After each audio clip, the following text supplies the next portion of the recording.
Hi there, this is Daniel Ventura, and today I'll be answering your YouTube questions on my recent workouts. Here's a question from Zayed Shah. He's asked me, can I build up chest using a pec deck and lower chest cable flies? Now, the reality is, yes, you will build muscle using those particular types of exercise, but the pectoralis major and minor has a lot of sections. So you've got an upper portion, outside, inside. You've got a lot of areas to cover. And if you're only going to be going in two directions, then that's obviously going to limit the development of the chest overall. So you have the upper chest here, the upper clavicle region. So what I could suggest, if you've got a cable machine that goes down, if you could adjust the pulley system so the pulley's coming from the bottom up, then that's going to target your upper chest. The pec deck, for example, as you close in, that will be working very well the central muscles of the chest, but the central part of your chest is not going to isolate the lower or the upper. So to isolate the lower, you're better off with pushing down motions.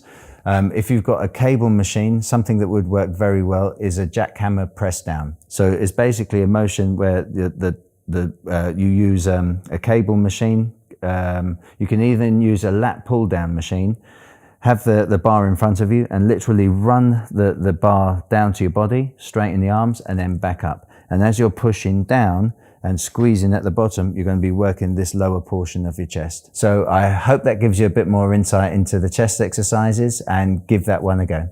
So I've got a question here from Spectra Alfonso. Can I gain weight in my legs from those exercises at home? I'm skinny. So I assume when you say weight, you want to develop muscle, and from the previous exercises I showed. Now, the exercises I showed in my last video were body weight. With body weight exercises, you can build a little bit of muscle, but you're not going to build as much muscle as you could do from going to a gymnasium and lifting proper heavy weight. But one thing that is important to remember, if you want to build muscle, there's a saying that I've coined, and if it hurts, it works. So basically, if you do any exercise and you feel a lactic acid burn in the muscle belly, and you feel, that burning sensation, that's a clear indication that you're going to create micro tears in the muscle, which will consequently develop strength in whatever muscle that you're working. So I would recommend things like that I showed in the video, bar training when you're hovering in the peak contraction, when you're hovering at that point where the muscle is burning, and also isometrics as well. So I don't know if you've ever tried doing a wall sit. If you come up against a wall, and then if you get in a seated position and just push up against the wall, your legs are going to burn like mad. Try and hold that for 1 minute, 2 minutes every day. 100% your legs are going to get definitely stronger. Whether they get any bigger, I can't promise you that, but if you eat enough food, and you're in sufficient calories for your body type, which I assume is an ectomorph body type, then you will see a little gain, hopefully, if not a significant gain. Okay, hope that answers your question, and good luck with the legs. Okay, I've got a good question here from It Just Be Like That Z's.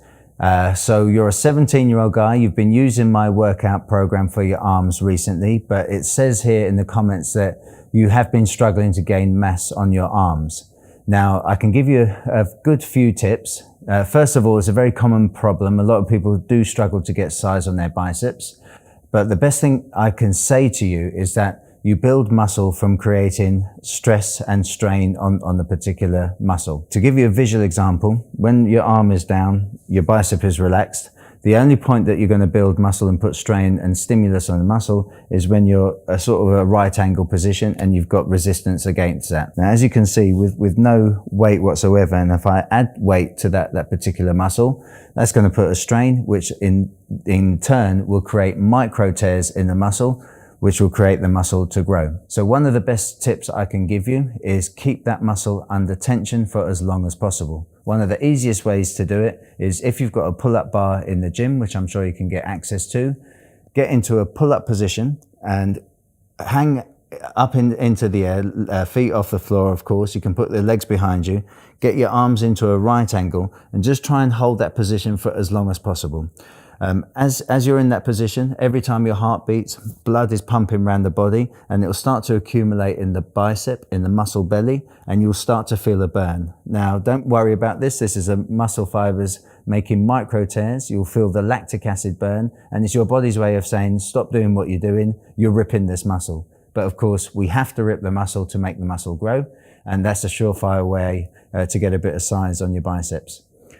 Also, following on from the program that I put on a few months back, showing the different types of tension that you can create on your muscles, slow eccentrics is another good way of building muscle. So to give you an example, you've got a concentric aspect and you've got an eccentric aspect.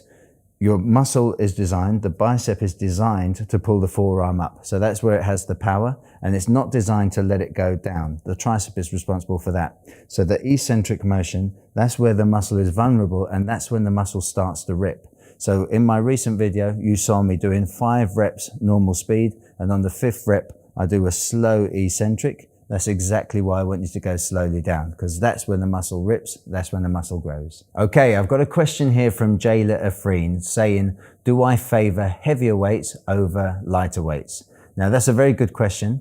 I have to disclose that recently it was my 43rd birthday. So as an old man now, I found that lifting heavy weights does me no favors whatsoever.